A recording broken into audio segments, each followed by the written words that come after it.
ባለፉት ጥቂት ዓመታት ምርትና ምርታማነትን ለማሳደግ በተለይም በከተማ ግብርና ስራዎች ነዋሪዎች የራሳቸውን አስተዋጽኦ እንዲያበረክቱ አርሶ አደሮችም ደግሞ ባላቸው ይዞታ ላይ ምርትን እንዲያመርቱ የተለያዩ ስራዎች እየተሰሩ ይገኛሉ። ሰላም ጤና ይስጥልን ክቡራንና ክቡራት ተመልካቾቻችን፣ ሳምንታዊው አዲስ ሌማት ፕሮግራማችን ተጀመረ። ይህ ፕሮግራማችን እንግዲህ በከተማችን ውስጥ የሚገኙ አርሶ አደሮች ሞዴል የሆኑ ስራዎችን የሚሰሩ ነዋሪዎችና በተለይ የከተማ ግብርና ስራዎች ምን እንደሚመስሉ በየሳምንቱ ዘውትር ሐሙስ ምሽት 3 ሰዓት ተኩል እየተዳሰሱ ወደ እናንተ ይቀርባሉ። ዛሬ ደግሞ በለሚ ኩራ ክፍለ ከተማ ቆይታችንን ልናደርግ ተገኝተናል። ምክንያታችን ደግሞ በተለይም ሞዴል በመሆን በርካታ የከተማ ግብርና ስራዎችን በማቀናጀት እየሰሩና ውጤታማ የሆኑ አንድ ግለሰብ ይገኛሉ። እኚህ ግለሰብ አርሶ አደር ናቸው። ምን አይነት ስራዎችን ሰሩ? ውጤቱስ እንዴት ይታያል? በተለይ ደግሞ ነዋሪዎች እሳቸው በአካባቢ ላይ በሚሰሩ ስራ ከዋጋም አንፃር ምርትን ደግሞ በጥራት ከማግኘት አንፃር ምን ተጠቀሙ የምንጠይቅ ነው የሚሆነው። ይህን ፕሮግራማችንን አዲስ ሚዲያ ኔትወርክ ከአዲስ አበባ ከተማ አስተዳደር አርሶ አደርና ከተማ ግብርና ልማት ኮሚሽን ጋር በጋራ ሆነን ነው የምናቀርበው። የዚህ ፕሮግራም አካል ሆናችሁ ቆይታችሁን እንድታደርጉ በአክብሮት ጋብዛለሁ።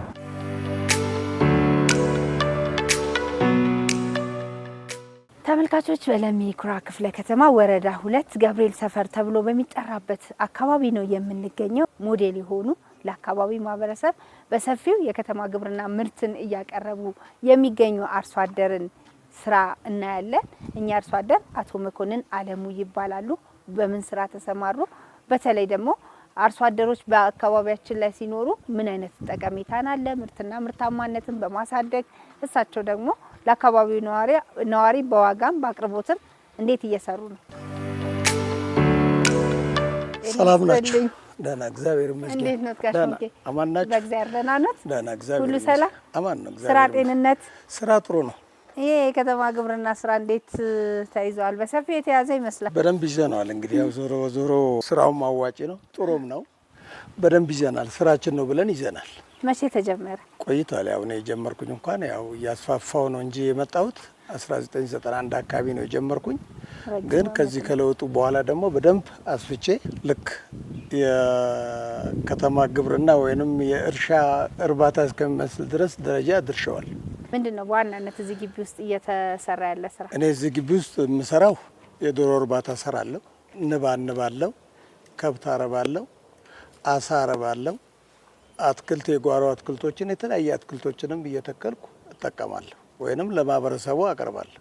ስለዚህ አቀናጅተው ሁሉንም የከተማ ግብርና ባለውት ይዞታ ላይ እንግዲህ በደንብ በሰፊው ይዘውታል። የትኛውን ስራ እንጀምር? ምን እንይ መጀመሪያ? እንግዲህ ያው ቀደም ብዬ የጀመርኩት የከብት እርባታውን ነው። በመቀጠል ደግሞ ያው የዶሮ እርባታውን፣ ሶስተኛውን የንብ ማነብ፣ ከዛ ወደ ጓሮ አትክልት ወደዛ እያደረግን እንሄዳለን። ስለዚህ እናስጎብኛቸው ተመልካቾች። ይቻላል። ደስ ይለኛል። ደስ ይለኛል።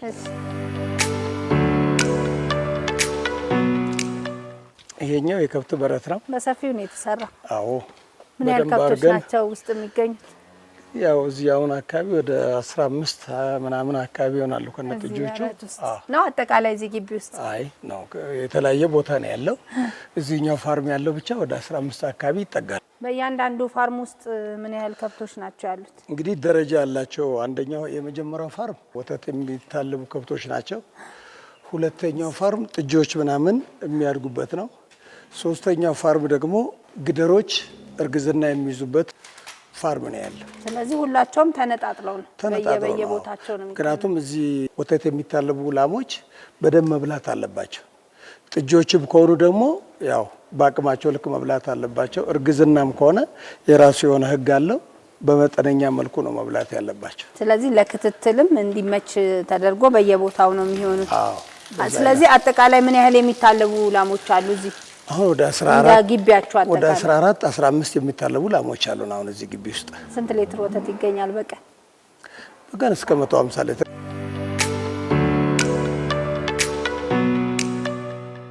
እናንተ ጋር ወተት ስንት ብር ይሸጣል በሊትር? አሁን ካለው የመኖ አንፃር በጣም 100 ብር ነው የሚሸጠው እኛ እዚህ አካባቢ ላይ። ያው 100 ብር ነው በትክክል። አሁን እዛኛ የሚሸጥበት አካባቢ ገብተሽ ብታይ 100 ብር ነው የሚሸጠው። ሞዴል አርሶ አደር ሆኖ በእንደዚህ አይነት ስራ ላይ ተሰማርቶ የአካባቢን ሕዝብ መመገብ መቻል፣ በተጨማሪ ምርትን ወደ ገበያ ለማቅረብ ምቹ ማድረግ በተጨማሪም ለራስም ደግሞ የራሱ የሆነ አስተዋጽኦ አለ ብዬ አስባለሁ። ምን ይመስላል ጠቀሜታው? እንዴት ያዩታል? ሞዴል መባል በራሱ ደግሞ ምን ያህል ተነሳሽ ያደርጋል? አንደኛ መንግስት አሁን ባመቻቸልን የከተማ ግብርና መሰረት በራሱ ከአርሶ አደር ውስጥ ወጣ ብለው ሞዴል መባል ራሱ በራሱ ትልቅ ነገር ነው። አንደኛ ለስራ ያለነው ፍቅር በጣም ጥሩ ነው። በፍላጎት ነው የምንሰራው፣ ደስ ብሎ ነው የምንሰራው። ምክንያቱም ከዚህ የምናገኘው ምርት ለራሳችንም ብቻ ሳይሆን ለማህበረሰቡም አገልጋይ ነው የሚሆነው። ለልጆቻችንም ለራሳችንም የገቢ መተዳደሪያችን ነው የሚሆነውና ይህ ስራ ግን አስፋፍቶ መስራቱ ሌላውም አርሶ አደር በአግባቡ ይሰራ፣ እኛም በአግባቡ ይሰራ፣ የተሻለ ነገር የሚገኝ ትርፍ የሚገኘውም እኮ ከግብርና ነው። ስለዚህ እዚህ ጋር ላሞቹን አየን፣ ሌሎችም የከተማ ግብርና ስራዎች አሉ ብለውናል። ወደዛ ደግሞ እንሂድ። ፍየሎችም አሉ፣ ዶሮዎችም አሉ።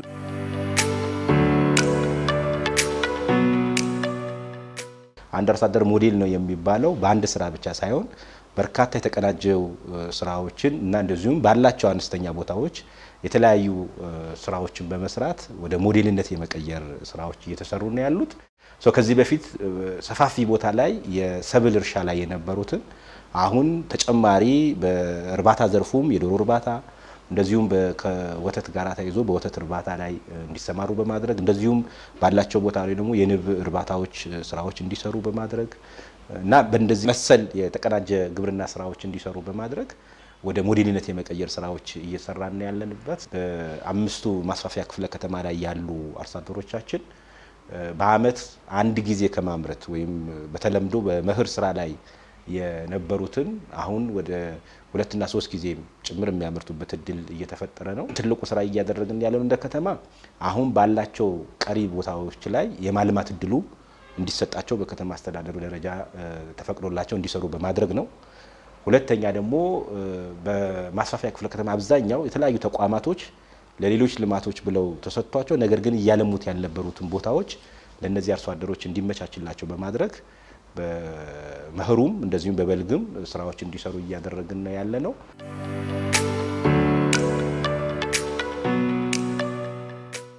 ግቢያችሁ በጣም ነው የሚያምረው። ስፋቱ አረንጓዴ ነው በጣም። ለከብቶች መኖም እዚሁ ነው የምታዘጋጁት?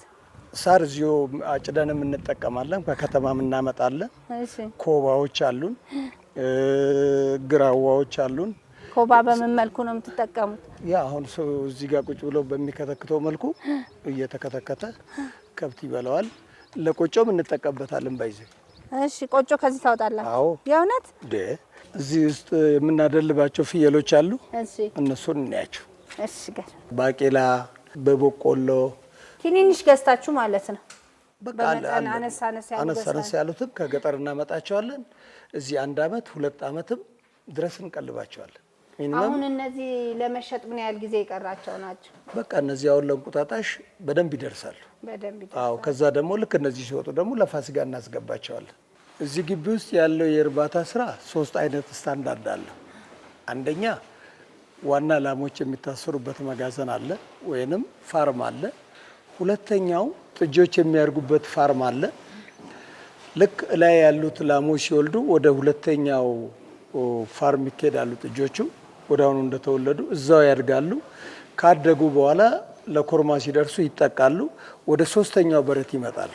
እነዚህ 3ኛ የሚመጡት ግደሮች የደረሱ እርግዝና የያዙ ግደሮች ናቸው። በአቅማቸው ልክ በእርግዝናቸው ልክ ለብቻ ይመገባሉ። ጥጆችም እዛታች ያለቸው ለብቻ ይመገባሉ። ወተት የሚሰጡትም ለብቻ ይመገባሉ። ልክ እነዚህ 9 ወር ሲሞላቸው ወደ ላሞቹ ግቢ ይመለሳሉ። እዛ ደግሞ ያረጁ ላሞች ካሉ በዛው ይወገዳሉ ወይንም ይሸጣሉ ማለት ነው። በእንደዚህ አይነት ሮቴሽን ነው የምንሰራው። መንግስት ለዘርፉም ትኩረት ሰጥተዋል። ይህን ትኩረት ደግሞ በአሁኑ ሰዓት አስፍተን ዶሮች ከዚህ በፊት ከብት ብቻ ነበር ስናረባ የነበረው። አሁን ዶሮንም ጨምረንበታል፣ ፍየል ጨምረንበታል፣ በጎች ጨምረንበታል፣ የንብ ማነቡም ስራም ጨምረንበታል፣ አያይዘነዋል ማለት ነው። ስለዚህ ይሄ የሌባት ትሩፋት በዚህ በለውጡ መንግስት ወደዚህ ከመጣ በኋላ በሚገርም ሁኔታ እኛም ውጤታማ ሆነን ህብረተሰቡንም ተጠቃሚ አድርገን እኛም ተጠቃሚ ሆናልና ይሄ ምንም አይነት ጥያቄ አያስፈልገውም። ይሄ ወደፊትም ለሚቀጥለው ጄኔሬሽን መቀጠል ያለበት ነው። አንደኛ ቦታዎች ላይ ግንባታ እንዲደረግ እገዛ ተደርጎልኛል። ሁለተኛ የተለያየ የመንግስት አካላት እየመጡ ይጎበኙኛል፣ ያበረታቱኛል። የወረዳ፣ የክፍለ ከተማ፣ የአዲስ አበባ የግብርና የከተማና ግብርና ኮሚሽን፣ አርሶ አደርና ከተማ ግብርና ኮሚሽን እነሱም መጥቶ ያበረታቱሻል። ለራሳችን ላለው ቦታ ካርታ ሰጥቶናል። ከዚህ በኋላ ከመንግስት የምንጠብቀው ራሳችን ተበረታተን ተበዳድረንም ወደፊት መራመድ እንጂ መንግስት የራሱን ነገር አሳይቶናል፣ አቅጣጫ ሰጥቶናል። በዛ አቅጣጫ ላይ ተጠንቅቀን መጓዝ ያለብን እኛ ግዴታ ነው የሚሆነው ማለት ነው።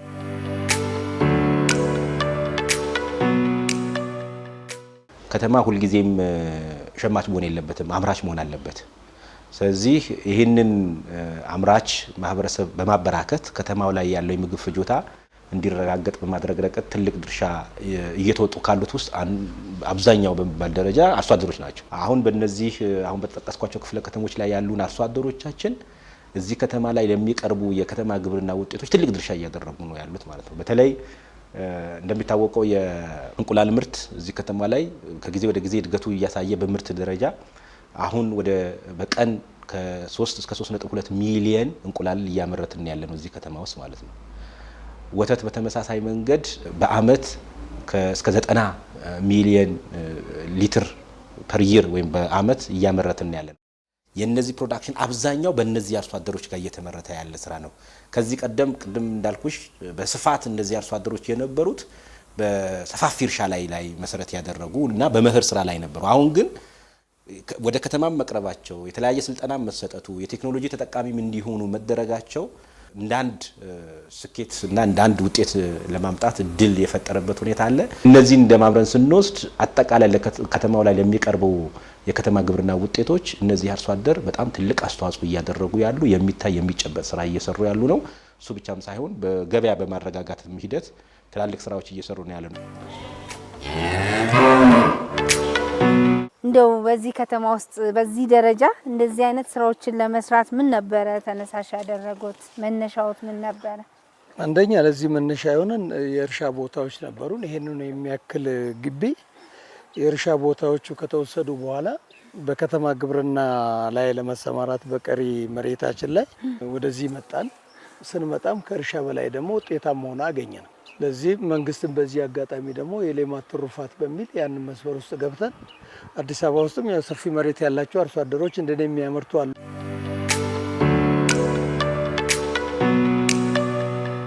እንግዲህ የከተማ ግብርናን ማስፋት መስራት እንደናንተ አይነቱ በዚህ ስራ ላይ የተሰማራ አካልም መንግስትም መደገፉ በይበልጥ ምርትና ምርታማነት እንዲያድግ ያግዛል።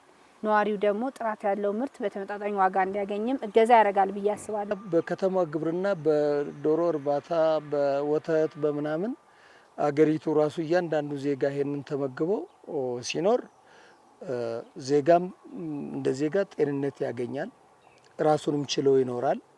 በገበታ ላይም ደግሞ ብዙ አይነት ካለ እሱ ይታያል እኮ ምንም አይነት ነገር በዚህ ሀገር እየተሰራ ያለው ስራ አስደናቂ ነው። ልክ እኛም በዚህ አይነት መልኩ የመንግስትን ያህል እንኳን ባንሰራ እሱን ተከትለን በምናየው ልክ የምንሰራ ከሆነ ለአእምሯችንም ለአካባቢያችንም ለራሳችንም ጥሩ ከጤንነት በላይ ደግሞ ምንም ነገር የለምና በእንደዚህ አይነት መልኩ መቀጠሉ ጥሩ ነው።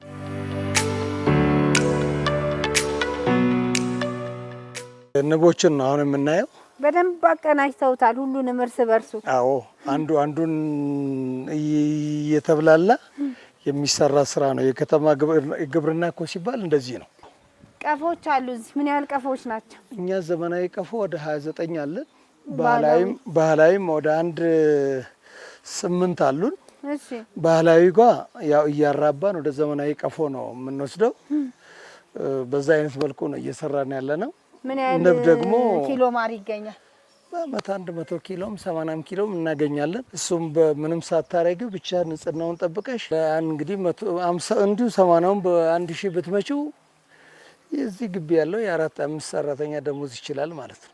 ያየነው እዚህ ግቢ ውስጥ እንግዲህ እጅግ በጣም ሰፊ ስራ የተለያየ ማለት እኔ ራሱ ገብቼ እስከ መውጣት እስኪያቅተኝ ድረስ ሰፊ የሆነ ስራ ነው ያየነውና እንግዲህ በዚህ ሁሉ ስራ ውስጥ ደግሞ የስራ እድል ተፈጥሯል ብለን እናስባለን። ምን ያህል ሰራተኞች አሉ እዚህ ግቢ ውስጥ? ቢያንስ እኛ እዚህ አሁን የሚሰሩት ዝም ብሎ ተመላላሽ የሚሰሩት ወደ 6 አሉ። እዚሁ ጋር ደግሞ ሆነው በኮንትራት ምናምን የሚሰሩ ወደ 12 አለ። ቢያንስ ወደ 17 18 ሰራተኛ ይኖራል እዚህ ግቢ ውስጥ ማለት ነው። አቶ መኮንን እንግዲህ በአጠቃላይ እዚህ ግቢ ውስጥ እያንዳንዷ በአመት ውስጥ የሚገኙ 365 ቀናት በጠቅላላ በስራ ላይ እንደዋሉ የሚያሳይ ስራዎችን ነው ስናይ ስንጎበኝ ቆይታ ያደረግነው። ከእርሶ ልምድና ተሞክሮ ደግሞ ተመልካቾቻችን ጥሩ የሆነ መረጃን እንዳገኙ ተስፋ አደርጋለሁ። ጊዜዎትን ሰጥተው ሳይቆጥቡ ያሉትን መረጃ ሁሉ ስለሰጡኝ በአዲስ ሚዲያ ኔትወርክ ተመልካቾች ስም አመሰግናለሁ። መልካም የስራ ጊዜ ይሁንልዎት። ቴንኪዩ። እኔም እዚህ መታችሁ ስለጎበኛችሁኝና ስለጠየቃችሁኝ በጣም ደስ ብሎኛል። አመሰግናችኋለሁ።